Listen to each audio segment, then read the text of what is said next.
There are a lot of elements to this, but here we go. We are supposed to have learned the economic future of professional college sports today. The reason that we're supposed to learn more about the economic future of professional college sports is that the $2 billion, really close to $3 billion settlement called the House settlement, which I think lawyers feel free to correct me at any point along the way, but I believe the name is applied to a former swimmer, I think at Arizona State, who sued the NCAA and all of the major conferences, saying that he deserves a piece of the money being made. I believe in the House settlement, there were two other court cases mixed in, all of them with the same basic arguments saying, even though when I was participating in sports, it was against the law to get paid, now that it's okay that you get paid, I want some of that. That's how we ended up in this place. So I think this is going to be, I don't think it's going to be well received at all. I don't know how that it could be. And in fact, without even, I'll peel away all the legal language here, and you can answer for yourself if you were an athlete, parent, coach, whatever, you had some concern. You were in this somehow, some way. You tell me how you would receive this. And then there's this other thing that I've wondered all along. And I'm going to tell you this is with some credibility, that I played Division I football at a very high level in a program that was on television all of the time. Played in bowl games, big games, money games, all that stuff. I've yet to figure out how it is that some former athletes saying it was against the rules to get paid when I was playing, but it's perfectly legal and encouraged now and has been over the past, what are we looking at, about 3 years now, it's been legal to receive compensation. But since it's legal now, wasn't allowed when I played, I deserve some of that money now. Could you please just sort of square up the morality of that? I mean, at some point, at some day, I guess I could say, gosh, I guess I'm a little jealous. Where's my money? But I don't understand. I don't understand still the logic behind some of these giant settlements. I don't. But either way, there's $3 billion going out the door. That is set. I think there's going to be more. I don't think for a single second I don't know what survival even looks like in college sports anymore. And if you're a fan of a blue blood program like Texas or an A&M, you're not going to care. But you are going to care as a lot of them just sort of disappear. And I think they probably should disappear because I don't know how they're going to manage this. So let me explain the basics of this, the Cliff Notes version of this, the AI version of this, and do with it whatever you want. And then you could probably see where you might not be too happy if you were a tennis player, tennis coach, swimmer, golfer. I mean, anything other than, even in a lot of cases now, I'll bet you football players too. I think you're on the chopping block at some places. So $3 billion, it's a $3 billion settlement. And I think the net result of today is more confusion, more lawsuits, more finger pointing. That's I don't know how you don't end up there. But then some of you might want to argue, well, Jeff, how else are you going to settle this? I don't know. I don't know what you're supposed to do with $3 billion. So there was a collection of lawsuits in order to settle for former athletes dating back to 2016. Why 2016? I don't know. I mean, I'm going to guess, lawyers correct me, I'm going to guess there's some sort of statute of limitations on this. I guess that's why the magical number is dating back to 2016.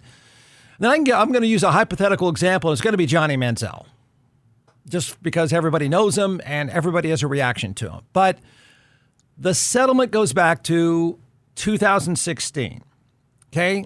And the argument was, legally, they get money now. They have access to money now. I couldn't do any of that stuff then. That's not right. Meet my lawyer. Fast forward to today, the NCAA and the conferences all agreed to settle. Now, usually when you settle, you sort of agree to put a bow around it and it's all over. I don't know that that's the case, but I suspect that's what their lawyers said.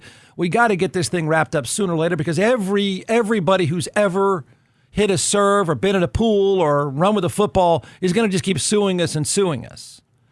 So they get this $3 billion settlement, and the successful argument was, they get paid now, I didn't. That's not right. Pay me. Okay?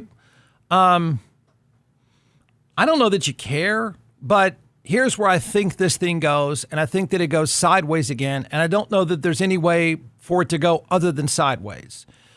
Each program, in the end, everybody in these conferences, everybody participating in, I assume, Division I, and it may even go lower than that, sports, you've got to commit to $20 million, and they're calling them roster spots. And this gets really cutthroat in a hurry. Okay? So here's the description from Yahoo Sports. The precedent for schools from the biggest conferences to pay 22% of their revenue from media rights, ticket sales, and sponsorships. It comes out to $20.5 million in the first year. So they're going to have to they just took on a line item of $20.5 million a year. Whoever you are, wherever you are, from Rice to Texas Tech to Baylor, fill in the blank. Okay? So you got to go pay these people. But then the court, if I understand the way this has been settled, the judge said, yes, there's the amount of money. Everybody, $20 million going out per year. Now, this is $20 million that they couldn't account for, but as this court case is going on, they had to finally figure out, well, we're going to soon be out $20 million a year. Most of them don't have it. Most of them lose money. Okay? But then the tricky part is that the judge says that $20 million, it's up to the schools to decide how to use it. Now, I don't know, maybe you think that's the only fair way to do this? Some of the money's got to go to the former athletes, okay? And then I don't know if that's fair either. Let's take the former athletes as an example. Did Johnny Manziel play up until 2016? Is that even a good example? I'm trying to remember now. Let's say Johnny Manziel played in 2016. Well, he's, of course, going to say, what, you give me $100,000?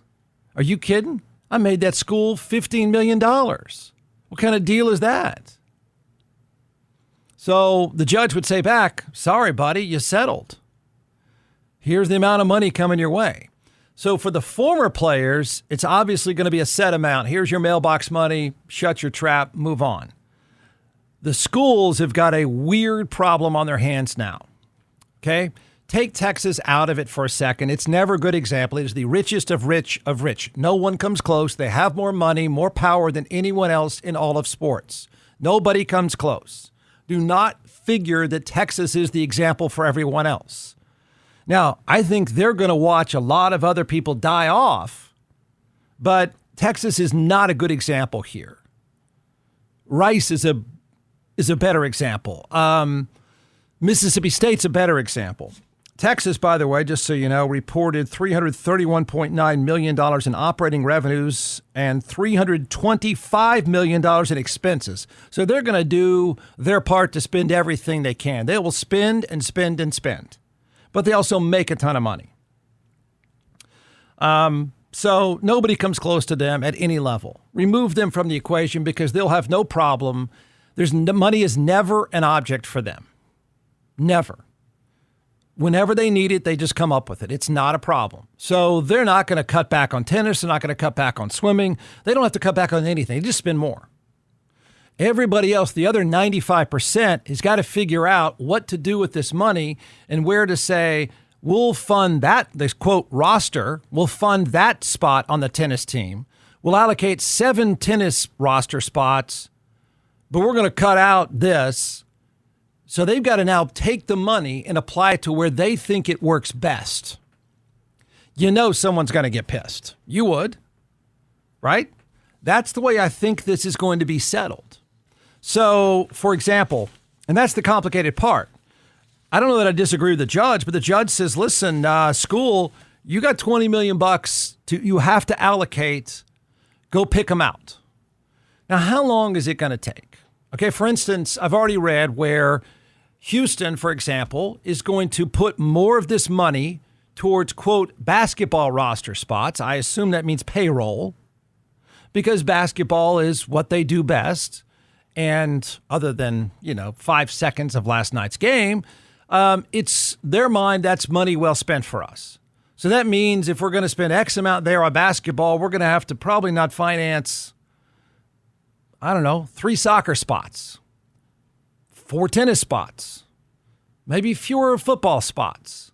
So you actually have to slot the money to these scholarships to go through the 20 million. You can't eat the 20 million. You can't take the 4 of the 20 million and say, let's sit on it or let's put it in such a great market that we have today. You can't do that. You have to take the money and it goes to spots, roster spots. It's sort of like I got to find a payroll. Then you're going to pick the most important people in your payroll. Where's that money best spent? Okay, if you say, Jeff, you're raising your hand. Jeff, I could see somebody getting pretty bent out of shape, and more than likely they're a female athlete. Yes, I would assume so. Not a moneymaker. You could argue if it's a good investment or not. That's up to you. You're about to decide. But can you imagine the blowback when they start, they being Houston, Texas Tech, Mississippi State, Rice, just go down the list. Everybody not Texas. They've now got $20 million they have to spend, and they have to decide where to spend it and on whom. What do you think? Is that a fair way to operate? Is it a reasonable way to operate? Is it a sustainable way to operate? So take, for example, Mississippi State. I don't know why they come to mind, but I suspect they don't have any money. The state doesn't have any money. It's not flush with cash. So they're sitting around today thinking, and they knew this ahead of time, we've got $20 million to put towards the best places we can because we're obligated to pay those people. I assume it's a flat rate, but don't quote me on that. Women's soccer is not doing anything. They finished, I'm making this up. They finished last in the SEC. We're not going to get much out of it. Here's $2 million. No, here's $1 million to women's soccer. Split that up. Okay.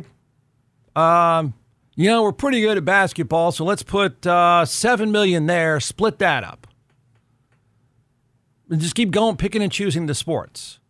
I don't know how else to do it, but people are going to get really pissed. They're going to get really mad, and they're going to quit. My conclusion is you would then, whatever women's soccer programs are left, which is a shame because we are the best women's soccer players in the world. And the reason we're the best women's soccer players in the world is that we have been pushing and funding women's soccer at all levels for for decades now. The rest of the world is just now catching up. But we've been doing it for decades, and we have a pipeline of young female soccer stars because they've been given chances, they've been financed, and that's why we're the best soccer players in the world on the female side. We're far from it on the men's side. But we practically own the sport on the female side. They're not going to be happy. You've got a lot of power in your hands if you've got that $20 million payroll to start allocating. Because you're going to make a lot of people mad. And I don't know how long it's going to last. And I think it's a pipe dream that many of these schools are going to be able to continue to have $20 million. What's the solution? The solution was to have done this a long time ago. The solution was exactly what I said, decades ago. You ought to just do a deal like the NFL where there's a revenue share, which is what they're doing now by force. But you should have started a long time ago. They didn't, so now you're left with figuring this out. That's If you want a solution to where professional college sports is, that's supposed to be the solution as of today. That is the law as of today until everybody gets really pissed and starts suing like crazy. Because there's two groups, you can figure this out already. There are two athletes at the collegiate level currently who are going to be really mad. One of them is a megastar saying, why am I? Here, Cooper Flagg. Now he's going to go off and play in the NBA, in any day now. But here's a dude that is by every metric far better for the bottom line than somebody who is the left wing on the women's soccer team, or the right wing on the men's hockey team, or the 190-pound wrestler. Those sports lose money. So how do you make sense of that? Can you? What do you tell the stars when they're pissed? They think they should be paid more. What do you tell those who are cut out of this, who are thinking, I thought we used to have a law to protect these sports? How are you going to balance that? How does this shake out, right? And then please tell me again why it is an athlete of my generation or of 2016 that knew the rules where you weren't supposed to get paid. Now that athletes do get paid, somehow if you played in 2016, you deserve to get paid. Please tell me how that moral compass is supposed to work.